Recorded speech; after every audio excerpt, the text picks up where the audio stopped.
नमस्कार. पुस्तकाचे नाव एक होता कारवर, लेखिका वीणा गवाणकर. पुढील भाग. टस्किगी संस्थेतील एक शिक्षक आपल्या वृद्ध मातेच्या इच्छेखातर डॉक्टर कारवरांच्या भेटीसाठी तिला घेऊन आले. त्यावेळी डॉक्टर प्रयोगशाळेत वनौषधीवर संशोधन करत होते. ती वृद्ध माता त्यांना भेटायला प्रयोगशाळेत गेली. तिथे टेबलावर मांडून ठेवलेल्या अनेक वनौषधींची घरगुती नावं व त्यांचे गुण ती सहजगत्या त्यांना सांगू लागली. शिक्षक बिचारे संकोचले. डॉक्टर कारवरनी आपल्या हातातलं काम बाजूला ठेवलं. वृद्ध मातेला एका खुर्चीत बसवलं. शिक्षकाला खोळंबून न ठेवता वर्गावर पाठवलं. मग गुलामीत अर्ध आयुष्य घालवलेल्या त्या वृद्ध मातेशी त्यांची वनौषधी व घरगुती उपाय यावर बातचीत सुरू झाली. आजीबाईंनी आपलं बटव्यातलं ज्ञान त्यांच्यासमोर उपडं केलं. डॉक्टर कारवरना समाधान वाटलं. गेल्या काही वर्षात बऱ्याच जणांशी चर्चा करण्याचा योग आला, पण या आजीबाईंइतकं वनौषधीविषयीचं ज्ञान त्यापैकी एकालाही नव्हतं. आजीबाईही खुश. दक्षिण अमेरिकेवर जादूची कांडी फिरवणाऱ्या या जादूगाराच्या नजरेतून जडीबुटी सुटली नाही बरं का. नवीन आलेले पशुवैद्य डॉक्टर कारवरांच्याकडे सल्ला मागायला जाण्यात कमीपणा मानत. डॉक्टर कारवर पशुवैद्य थोडेच होते, पण एका वर्षी कडक उन्हाच्या तडाख्याने 6 जनावरं एकाच दिवशी मेली. मृत जनावरांची शरीरं फाडून आजारांचं कारण शोधण्याचा प्रयत्न झाला. गवत गोळा करून तपासण्यात आलं, काहीच कळेना. शेवटी पशुवैद्य डॉक्टर कारवरांच्याकडे गेले. जावंच लागलं. पूर्वी एकदा असंच घडलं होतं. असाच दुष्काळ आणि असाच प्रदीर्घ उन्हाळा. आम्ही उन्हाळ्याविषयी नाही, गायीविषयी विचारत आहोत. अर्थात डॉक्टर कारवर आपली पोतडी उचलून चालू लागले. पशुवैद्यांना उलगडा होईना. प्रखर उन्हाळ्यानं म्हाताऱ्यांचं डोकं फिरलेलं दिसतं, अशी टिप्पणी करत ते गोठ्याकडे परतले. गायरान तुडवून आल्याने वृद्ध कारवर दमले होते. आपली पोतडी उपडी करत म्हणाले, हे तुमचं संकट पशुवैद्यांना समजेना. ह्या हिरव्या गवताचा संबंध लागेना. हे काय? रॅटल बॉक्स, शास्त्रीय नाव क्रोटॅलॅरिया.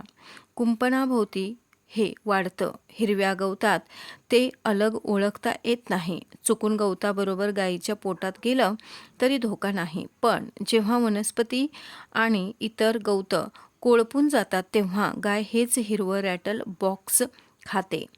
ते चवीला रसदार आणि रुचकर, पण विषारी. मग आता काय करायचं?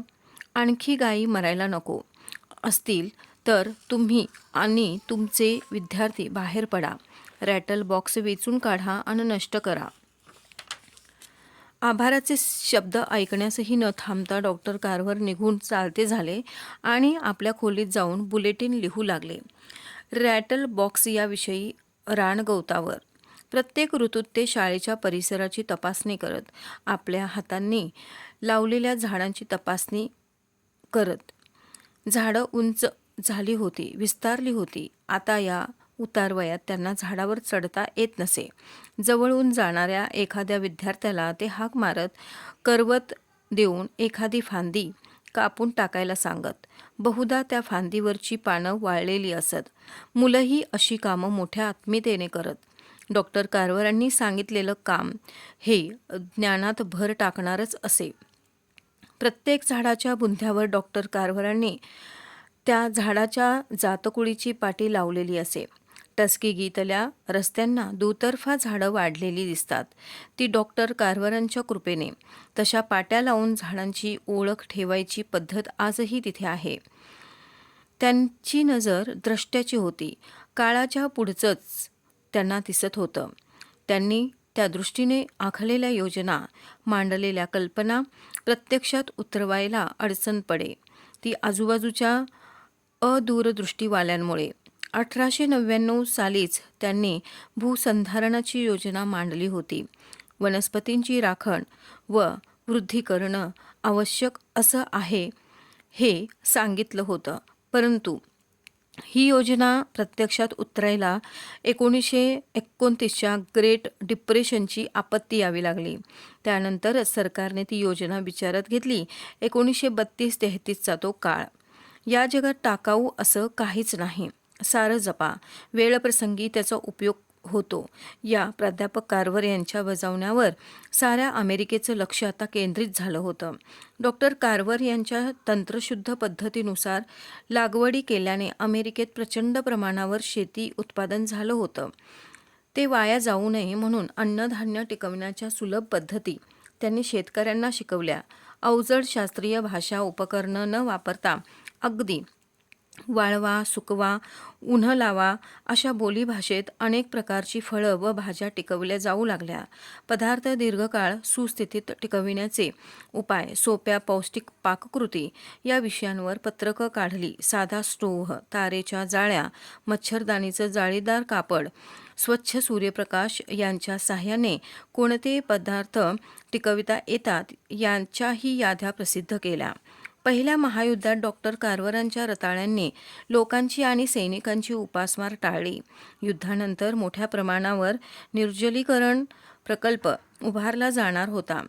तशी योजनाही आखली गेली होती, पण ही योजना प्रत्यक्षात उतरायला दुसरं महायुद्ध यावं लागलं. म्हणजे 20 वर्षांचा अवधी जावा लागला.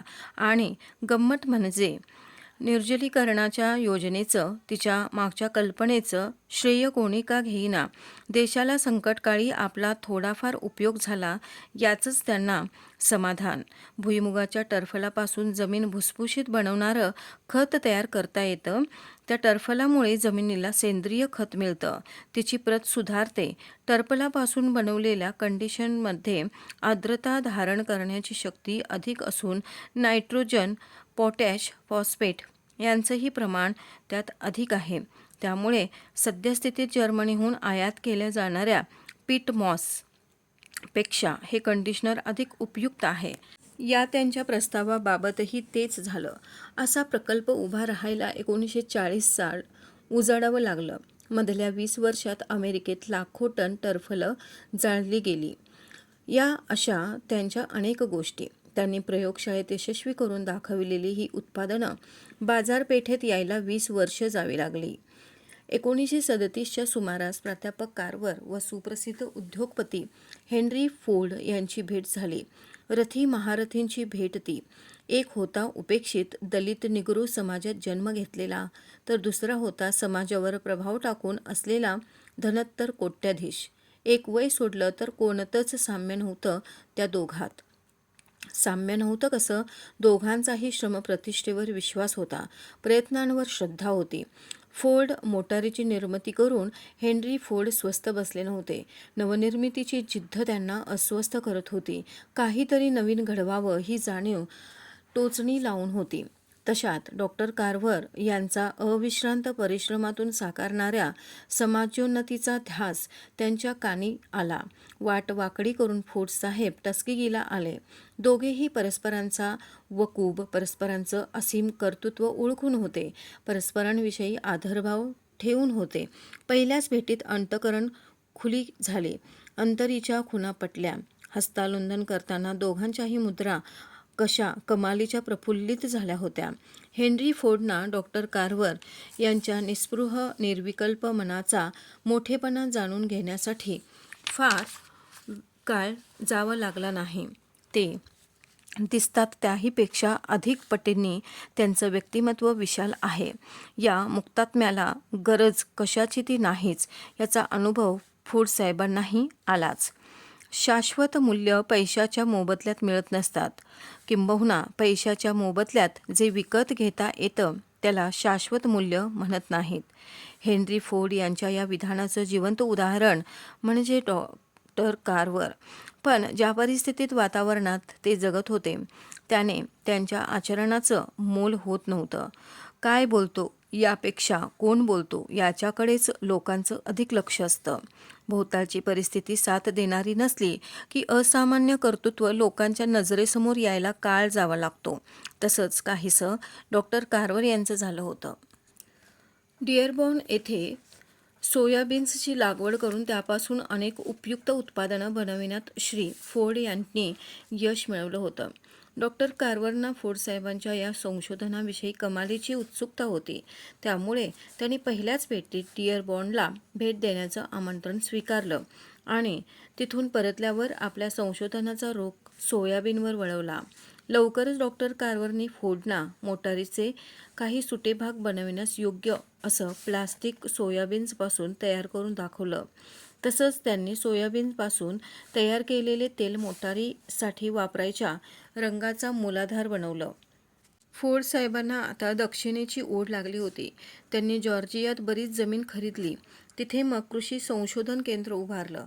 काळ्या गोऱ्यांना उद्योग मिळवून दिला. कामगारांसाठी घरं उभारली. त्यांच्या मुलांसाठी शाळा बांधल्या. एक शाळा डॉक्टर कार्वर यांच्या नावे होती. डॉक्टर कार्वर यांनी मातीपासून बनविलेल्या रंगाने तेथील इमारती नटल्या. टस्केगीला फोर्ड साहेबांच्या फेऱ्या वारंवार होऊ लागल्या. त्यांच्या या भेटीमुळे अनेक गोऱ्यांचं लक्ष टस्केगी संस्थेकडे वळलं. तेही टस्केगीला भेट देऊ लागले. टस्केगीच्या आतिथ्यशील वागण्याने शिस्तबद्ध कारखान्याने ते प्रभावित झाले. त्यांची सक्रिय सहानुभूती टस्केगीला मिळाली. टस्केगीला आर्थिक मदत मिळू लागली. एकदा वृत्तपत्राद्वारे हेनरी फोर्ड आणि डॉक्टर कार्वर यांची एकत्रित मुलाखत घेतली गेली. श्री फोर्डनी आधीच त्या पत्रकाराला सांगून टाकलं, तुमच्या सर्व प्रश्नांची उत्तरं डॉक्टर कार्वरच देतील. आमच्या दोघांचे विचार एकच असतात. एक निस्पृह निरीक्षक कर्मयोगी सहकारी लाभला म्हणून फोर्डना समाधान, तर आपलं स्वप्न वास्तवात साकारण्यासाठी आवश्यक ते द्रष्टेपण आणि संपत्ती लाभलेला मित्र पाठीशी उभा राहिला म्हणून डॉक्टर कार्वर खुश. एक गर्भश्रीमंत, एक दुसरा भूमिपुत्र, विश्वाचा स्वामी. या दोघात आंतरिक भागीदारी बरोबर सामाजिक जबाबदारीचीही भागीदारी झाली. कामं दुपटीने वाढली. या दोन्ही महापुरुषांना त्यांच्या उतारवयात जणू उत्साहाचं उधाण आलं होतं. वेळा काळाची पर्वा न करता कार्य चालू होतं. नवनव्या कल्पना ते राबवू पाहत होते. आपल्या ढासळत्या तब्येतीची फिकीर न करता 80 वर्षांचे वृद्ध कार्व्हर आपल्या मदतनीसाला कर्टिसला घेऊन डिअरबॉर्नला हजर झाले. तेथे फोर्ड साहेबांनी आपल्या मित्रांसाठी खास प्रयोगशाळा उभारली होती. त्या प्रयोगशाळेत टस्केगीतील गुरुशिष्य दाखल झाले. सांप्रती काय नवीन जन्म घेत आहे या उत्सुकतेने वृत्तपत्रकार, बातमीदार डिअरबॉर्नच्या प्रयोगशाळेभोवती घिरट्या घालत होते. एका सुदिनी त्या प्रयोगशाळेत डॉक्टर कार्वर यांनी कृत्रिम रबर जन्माला घातलं. जन्म शुभ नक्षत्रांवरचा होता. स्वस्तात मुबलक रबर उपलब्ध होऊ लागल्याने अमेरिकन उद्योजकांना रबरासाठी दुसऱ्या देशाच्या तोंडाकडे पाहण्याचं कारण उरलं नाही. एका उन्हाळ्यात श्री फोर्डनी एक नवा उपक्रम आखला. टस्केगी शाळेत आपले 2 अधिकारी पाठवून काही विद्यार्थ्यांची निवड केली. त्या मुलांना फोर्ड मोटार कारखान्यात प्रशिक्षण देण्यात आलं. दक्षिणी निग्रोंना स्थलांतर करून डेट्रॉईटला जाण्याची गरज आता उरली नव्हती. आपल्या धनाचा प्रभाव फोर्ड साहेब जाणून होते. इथे तर काहीच नको, पण त्या भूमिपुत्राचं कौतुक करावं अशी त्यांची इच्छा होती. त्यांनी डॉक्टर कार्वरना एक घर बांधून द्यायचं ठरवलं. ते घर म्हणजे एक प्रासादही होऊ शकला असता, पण नाही. डॉक्टर कार्वरना घर हवं होतं ते त्यांच्या आईचं डायमंड ग्रोव्हमध्ये होतं, तसं साधं लाकडी ओंडक्याचं खोपटं. डॉक्टर कार्वरांची मातृभक्ती पाहून फोर्ड साहेबांचं हृदय भरून आलं. ते स्वतःही मातृभक्तच होते. उत्तमातील उत्तम लाकूड वापरून ग्रीनफील्ड येथे कार्वर भवन उभारलं गेलं. डॉक्टर कार्वरना कोण आनंद! एक साधी इच्छा पूर्ण व्हायला किती काळ जावा लागला होता.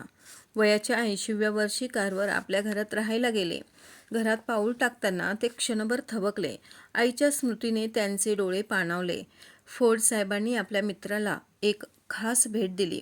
फोर्ड साहेबांच्या मातेला तिच्या लग्नात माहेराहून मिळालेल्या आहेरातील एक कपबशी मातेची स्मृती म्हणून त्यांनी जपून ठेवली होती. तीच कपबशी मातेची स्मृती म्हणून त्यांनी आपल्या दोस्ताला भेट दिली. दोघेही थोर मातृभक्त. धन्यवाद.